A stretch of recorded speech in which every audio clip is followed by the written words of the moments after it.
Correction de l'exercice 9, page 53.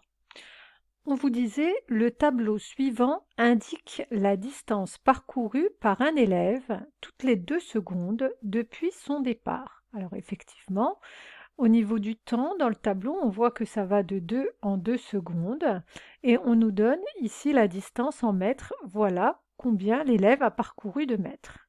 On vous demande de représenter, en première question, sur une droite horizontale, les différentes positions de cet élève toutes les 2 secondes. Donc on va déjà dessiner une droite. Voilà. Et puis ensuite, on nous disait 1 cm sur ton schéma représente 2 mètres. Donc ici, on va se placer à 0. Donc ici, ce sera la distance en mètres. C'est la distance en mètres. On nous donnait une échelle qu'on va indiquer ici. Donc l'échelle, c'est que 1 cm sur mon schéma, ça représente 2 mètres. Donc ça, c'est une petite échelle. Donc nous, on va travailler avec cette échelle. Donc, il fallait prendre sa règle. Donc, at égale à 0, bah, il est à 0. Ensuite, on veut ses positions toutes les 2 secondes. Donc 2 secondes après, on voit que l'élève, il a parcouru 2 mètres. Et étant donné que 1 cm, ça représente 2 mètres, eh bien, il fallait prendre sa règle et venir ici placer un point ici à 1 cm. Alors, je mets en gris puisque ce n'est pas nécessaire de le noter, mais vous, avec votre règle, ça devait être à 1 cm. Et là, on avait sa prochaine position. Ensuite, à 2 secondes après, donc à 4 secondes, il était à 6 mètres. Donc 6 mètres, puisque 2 mètres, c'est 1 cm. Alors 4 mètres, c'est 2 cm. Et 6 mètres, c'est 3 cm. Donc ensuite, sa prochaine position, elle était ici, à 3 cm. Alors on peut les noter, on peut les nommer, ces positions. Tiens, c'est ce qu'on va faire. Ça, c'était la position, on va la nommer, c'est la position de l'élève on va l'appeler M0. Ensuite, ça, c'était la position au bout de 2 secondes, on va l'appeler M1. Ensuite, donc ici, c'est M0, M1. Ici, on appellera cette position M2, M3 et M4. Donc, à M2, on a dit qu'il avait fait 6 mètres.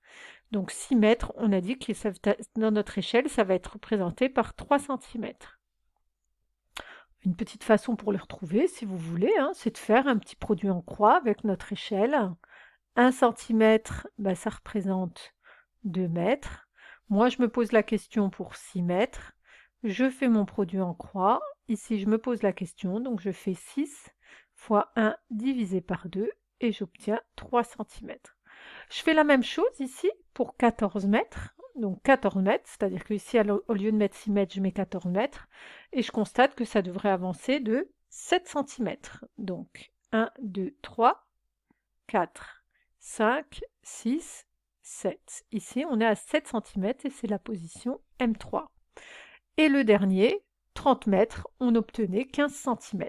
Donc ici, on était à 7, 8, 9, 10, 11, 12, 13, 14 et 15. Ça, c'est la position M4. Donc voilà la position de cet élève, les différents points à chaque fois, toutes les 2 secondes. Donc c'est bien ces points-là que je représente en rouge.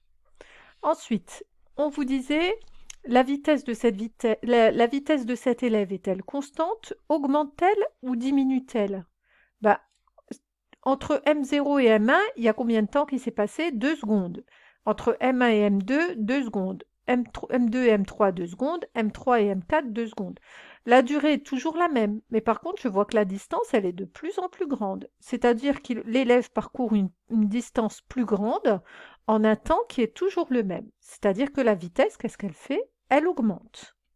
Donc la vitesse augmente, l'élève parcourt une distance de plus en plus grande pendant les mêmes durées, une même durée de 2 secondes. Et comment est-ce qu'on qualifie ce type de mouvement? Ben, c'est ce qu'on avait déjà dit dans l'activité qu'on a corrigée juste avant. C'est que Si la vitesse, elle augmente, on dit que le mouvement est accéléré. La vitesse augmente, donc le mouvement est accéléré. Alors, il faut faire attention de ne pas inverser les termes. Le terme accéléré, c'est un terme qui s'associe avec mouvement. Et puis, le terme vitesse, c'est un terme qui s'associe avec augmente. C'est-à-dire que je n'ai pas le droit de dire la vitesse accélère. Ça ne se dit pas. C'est le mouvement qui est accéléré et la vitesse augmente. Et puis de la même façon, on dirait la vitesse diminue, donc le mouvement est ralenti. Ou alors la vitesse est constante, donc le mouvement est uniforme.